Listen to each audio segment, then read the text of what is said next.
to Mondays with Mom, the podcast where my mom, Leah, Hi. and I, Jo, dive into her stories, experiences, and the lessons she's hoping I finally take to heart. My mom has always dreamed of turning her life into a book or a movie, and this podcast is our way of making that dream come true. And we have a fun time doing it. Thanks, Joey. So, Mom, how are you doing? I'm doing really well. And as you know, I always have a good story to tell. Always.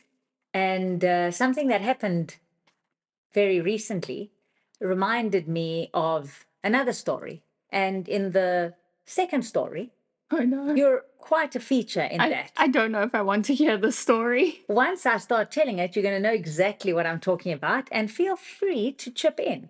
Oh no. So let me start off with the original story.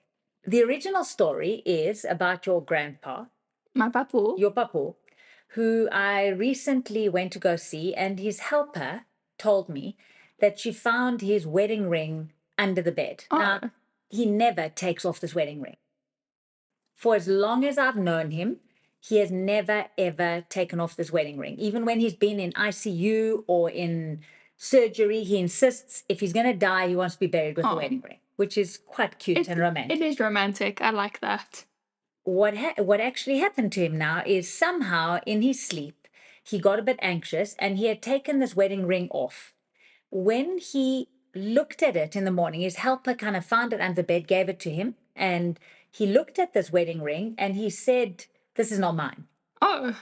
So whose could it be? She said, "Whose could it be?" And he said, well, he thinks during the night someone snuck in, took off his wedding ring, and replaced it with the one that they left. Oh, okay. It's an elaborate plot. And I kind of said to him that, listen, it seemed like quite a good wedding ring, and these burglars that leave wedding rings, can I give them my address? They can come to me as well and leave a couple of wedding rings. Can they come to me too? Absolutely. The only way, funny enough, that I could finally convince him that this was his wedding ring is I had to take a picture of it, enlarge it. Now, this wedding ring is old. It's old. If my mom your grandmother had still been alive, they would have been married now, if I just think about it, for something like 59 years. That's a long time. So he's been wearing this wedding band for 59 years, and being a Greek wedding band, it's made of 18 karat. Oh, is that a specific Greek thing? So the Greek people generally make their wedding bands out of 18 karat gold, which is lovely. It sparkles, it looks great. But the thing about 18 karat gold is that it is soft. Yeah. A fairly soft gold, so that they can engrave it and do all sorts of things.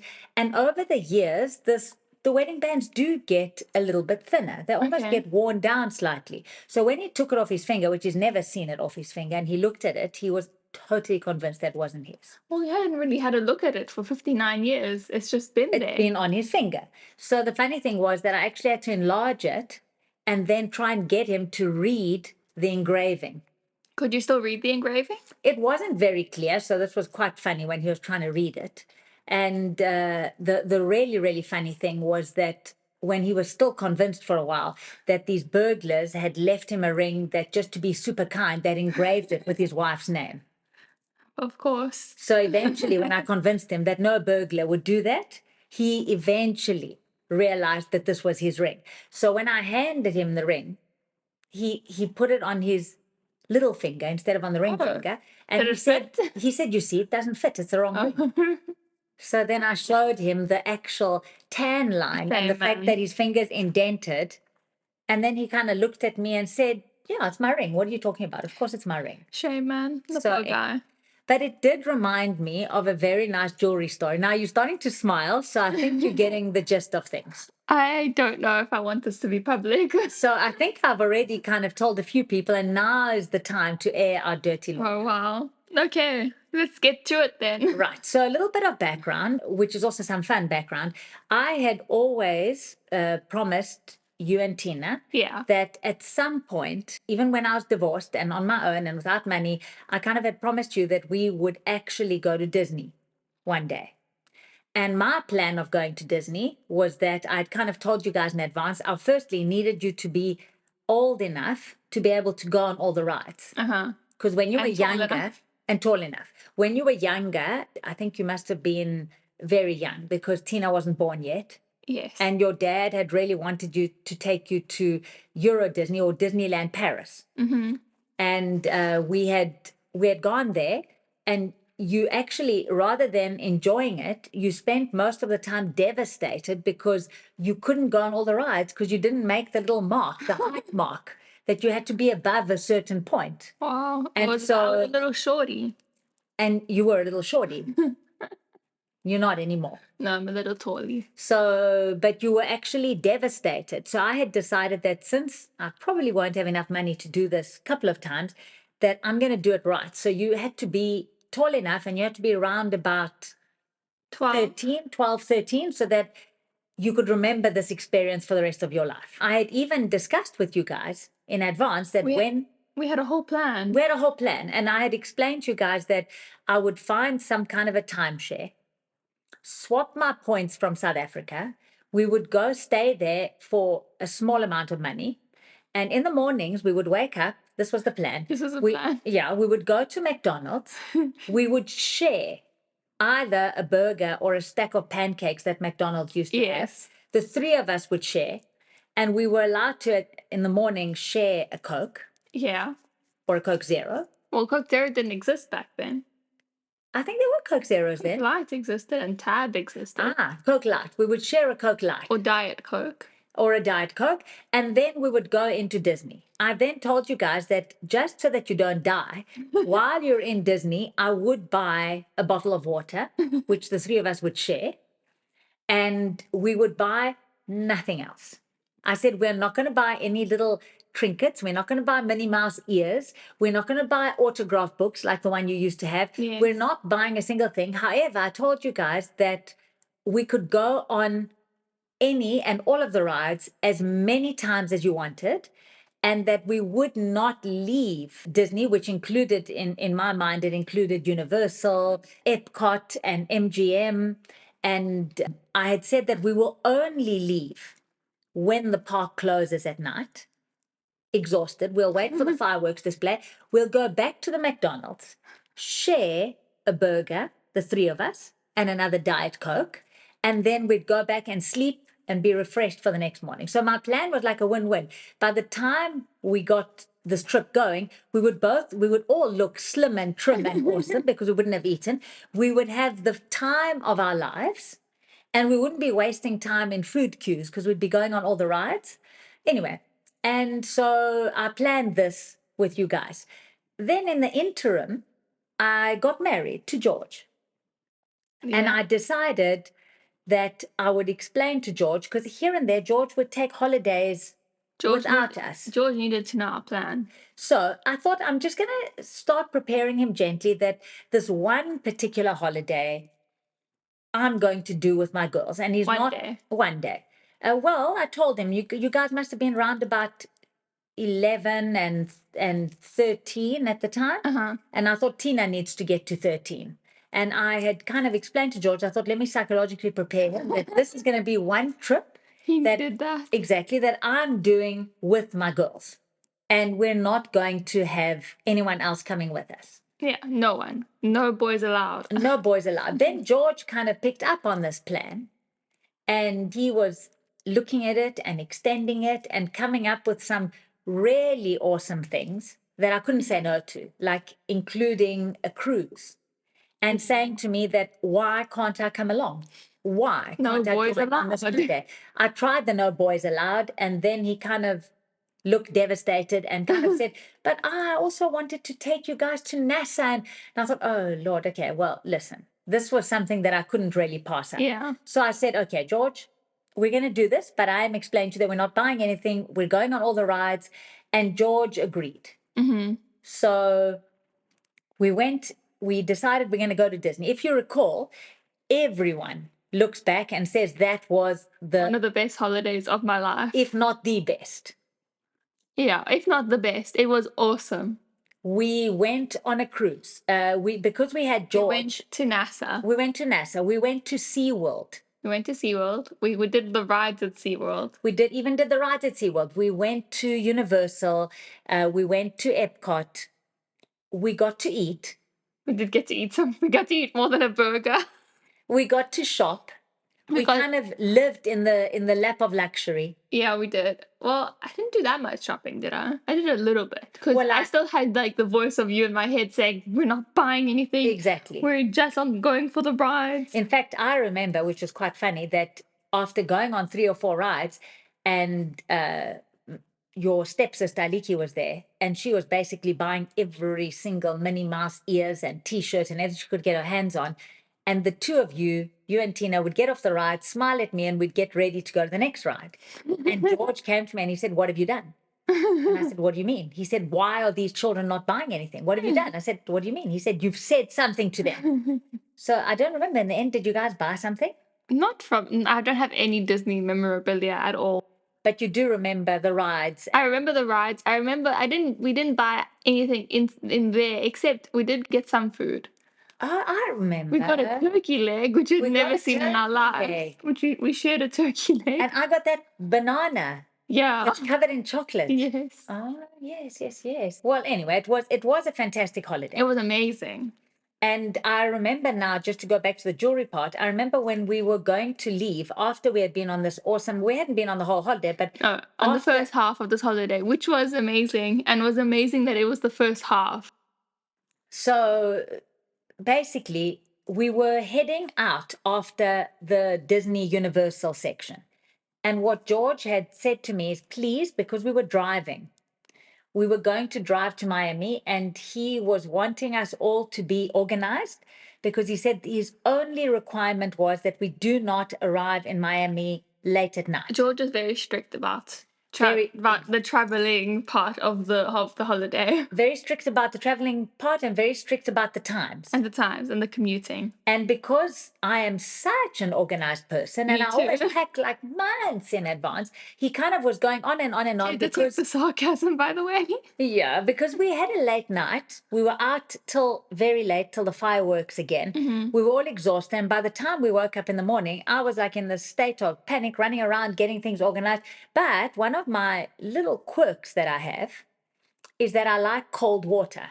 Uh-huh. And if I'm on a trip, I need... Not just like cold water. That's putting it very, very mildly.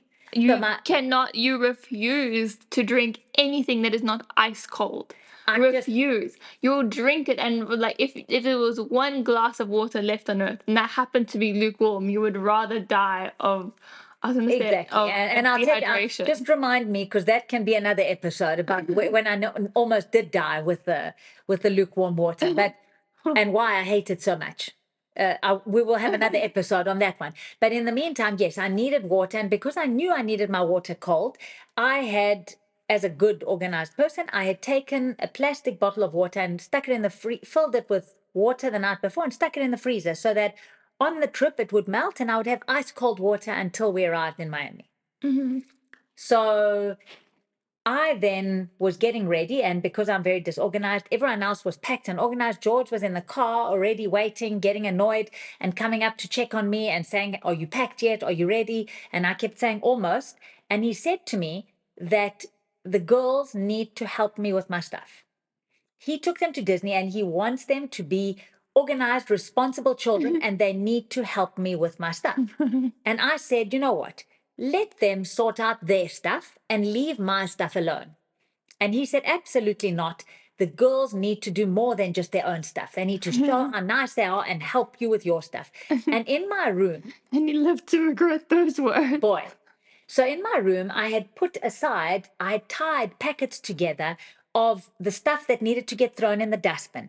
I had then tied a packet that had all the snacks and my frozen water. I then had another packet because, needless to say, we had bought quite a few things and gifts that they didn't all fit in my suitcase, especially because I was shoving things in the last minute.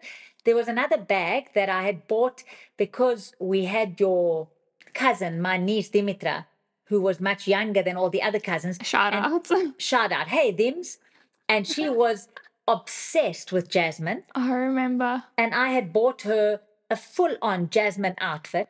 And also our neighbors that were keeping an eye on our home, we had bought for their children. We had each bought them a giant, well, not giant, but kind of as long as my arm, fluffy toys of Minnie and Mickey Mouse. Yeah. For the girl, Minnie, and for the boy, Mickey. And I was very proud of all these purchases. And so George insisted. So you guys all came running in, like literally, as Miley Cyrus says, I came in like a wrecking ball. The three of you came in, and people were just grabbing packets and saying, Mom, what's this for? And where's this for? And I was like looking up and shouting out, oh, just put that in the car, put that in the dustbin, and put this. To be fair, let me just preface this, that all the packets looked the same. They all looked the same.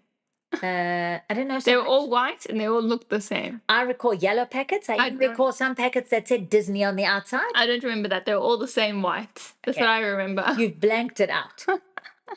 So anyway, the girls all came and helped me with my stuff. And the stuff was all put in the car. And we get into the car. We kind of checked out also where we were staying. We were staying in this timeshare resort.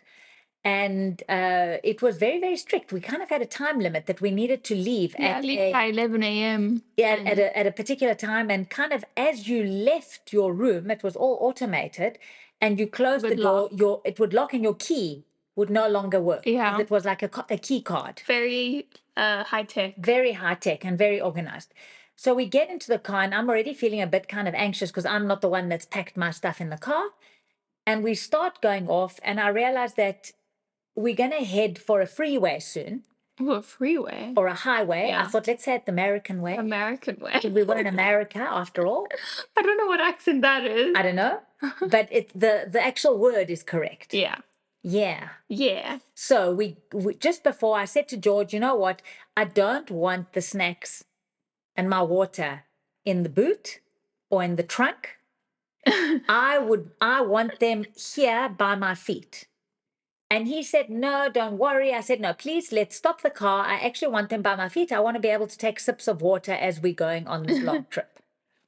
So very reluctantly and grumbly, which he is on trips, we stop the car. I get to the back and I start searching. And although all the packets looked the same to you, Joey, I knew exactly what the packets looked like. And the yellow packet that was tied had the snacks. And I start searching. And I just can't find the packet. Yeah, don't laugh. And the packet is nowhere to be found. And so I go to George and I said, George, the packet with the snacks is not here. And he says, you're just not looking properly. Just go look properly. And I start.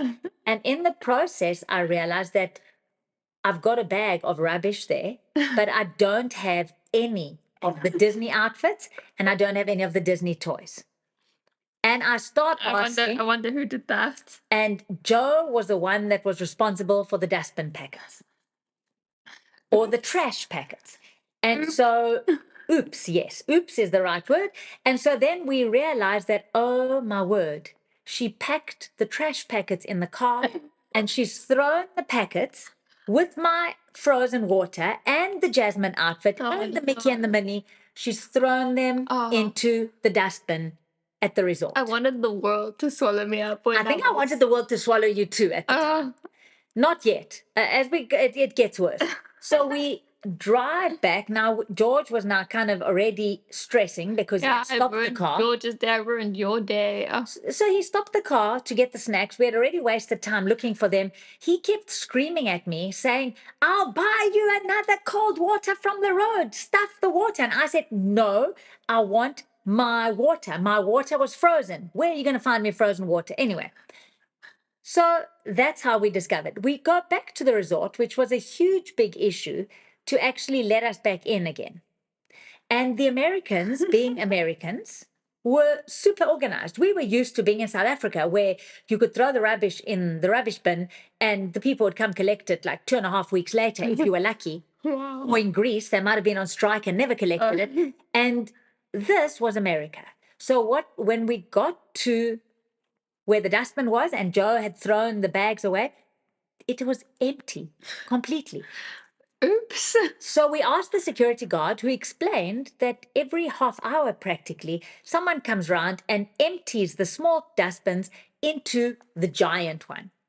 Now, the giant one was actually in a shed that someone had to unlock. And when I say giant, I mean, okay, I'm not the tallest person in the world, but I think I'm pretty a good height, like 1 meter 67, 68 centimeters, which is It's a good height. I have no idea what that is in feet. I don't, 5 foot something.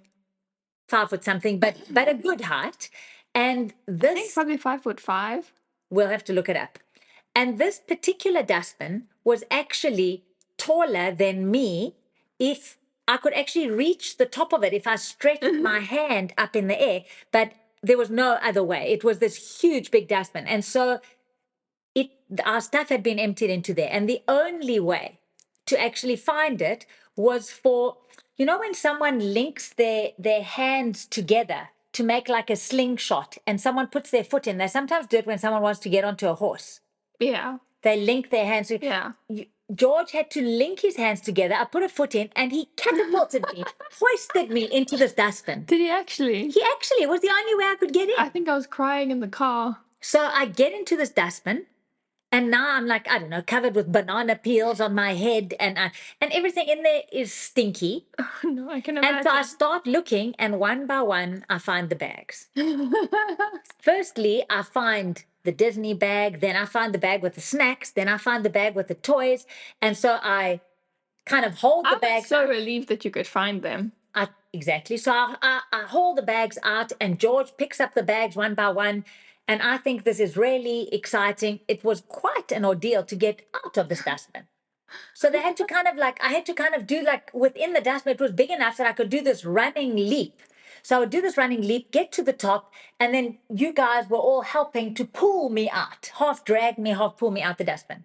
So we get back into the car, and George is kind of heavy breathing and saying, well, are we going to make it to Miami before it gets dark? And I said, I'm sure we will, because I was now trying to defend you, Jo, because I thought someone might try kill you. I might have just jumped out the car at that point. And I might have wanted to throw you out, but I thought, shame, she's my child, keep her in the car.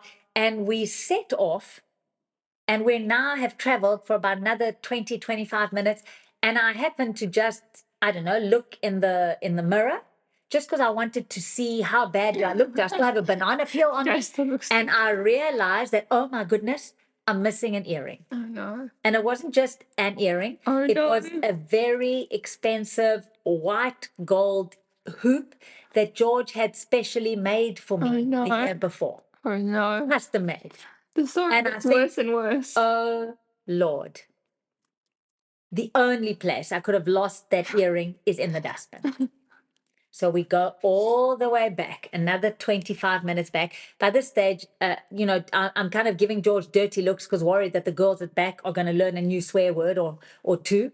And we go back there, and I had you guys like noses to the ground, like what do you call them? I was going to say like a hound dog. Like sniffer dogs. Like a sniffer dog.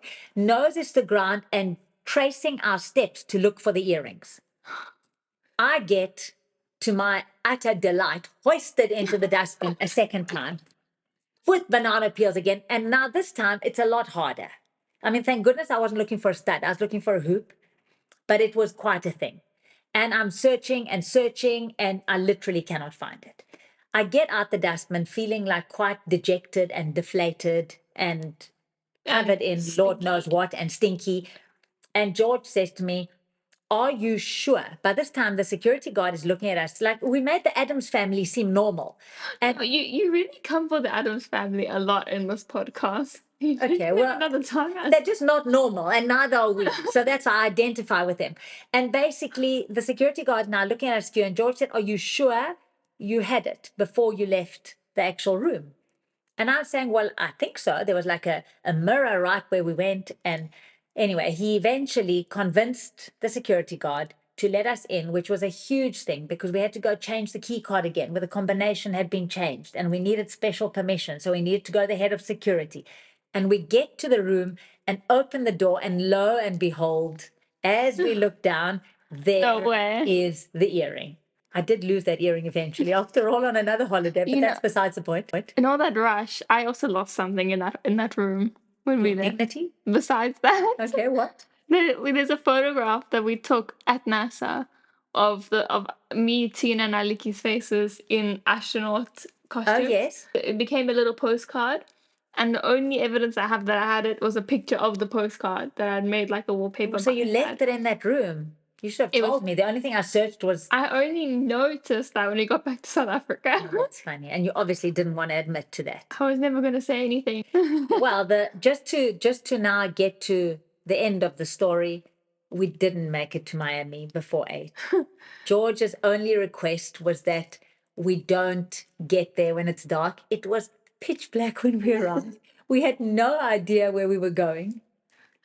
And I think that was... I think I cried a lot that day. I think I cried a lot. I think anyone that came near me cried a lot because I smelled so bad. And I wasn't going to say, George, stop again so I can look for my perfume. So that was actually quite funny. And I will never forget that as long as I live. I suspect you won't forget it either. Yeah. So yes, the lessons learned here are, number 1, don't let anyone hoist you into a dustbin. It's never a good thing. Absolutely necessary.